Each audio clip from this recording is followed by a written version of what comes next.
Hollywood Today, Newsmagazine with Attitude presents coverage of the premiere of the documentary With Great Power, The Stan Lee Story, with red carpet interview with the cast of the hit TV series Falling Skies, produced by David and Steve Severs from Smorgasbord Productions and Level 27 Media, your source for animation and design.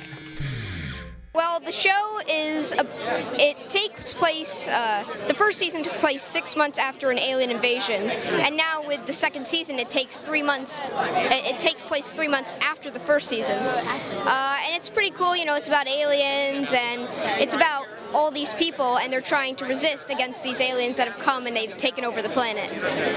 That's awesome, and working with Steven Spielberg. Yeah, Jeez. it's still a dream. Pinch myself, for sure. Yeah, well, awesome. Let's jump in. You're obviously in a show that's all like sci-fi and very cool. Were you a big, comic book nerd?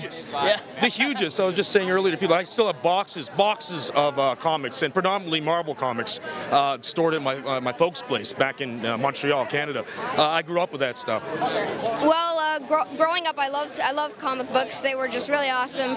They were the first things I read, and I really loved Spider-Man and especially Iron Man. Iron Man's really awesome. And were you influenced by any comic series in particular, or by Stan Lee, or how would? Usually, mostly Stan Lee. I like Superman, Batman, but by far I loved X-Men, Wolverine, even the New Mutants. The New Mutants had a Canadian character. I think it was what was his name? The Vindicator. He was Canadian. Then it spun off to the New Mutants, which I have the #1 of that. That came out like in 1985. I don't even remember. If you guys remember the cartoon from the 80s, was called Spider-Man and His Amazing Friends. It had Iceman and Firestar. I have the #1 of that one still, with the Green Goblin, Poison Central Park. I have that still, and I just YouTubed it the other day in preparation for this. But did you ever put on tights yourself, or try to get bitten by a radioactive spider or anything like that?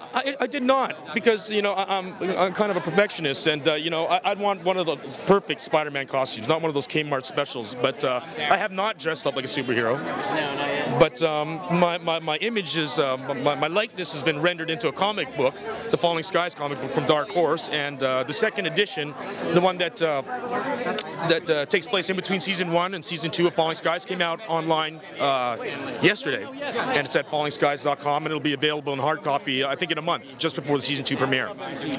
Yeah. Oh, look, I'm a ridiculous comic book geek, so Stan Lee is like, the guy's he's it. He's the man, and for me, this is the most ridiculous honor. I grew up, comic books are one of those things for me. It kind of like changed my entire life. When you're doing things and you feel like an outsider, you don't really feel like you belong, and you pick up a comic book and you're like, oh my God, there's people like me, and they're awesome.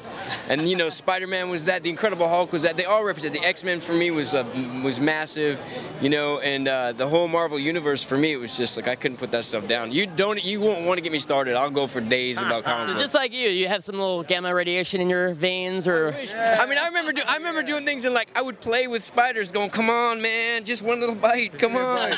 Bite me. Like I wish, like I was like, I want to get struck by lightning. And Max, you into comic books?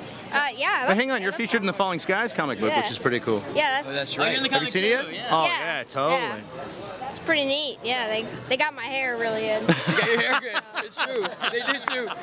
That's like the funniest thing. The coolest part is like, because there is a Falling Skies comic book, which we're all a part of, which is awesome. That's like the next best thing. All you need is an action figure, and you're golden. And a lunchbox and a thermos, and then we can all die happy. It's all good. That's like an actor's dream. There you go. Yeah, be an action figure and play with yourself then, and yeah, actors always play with themselves. The 2D lunchbox.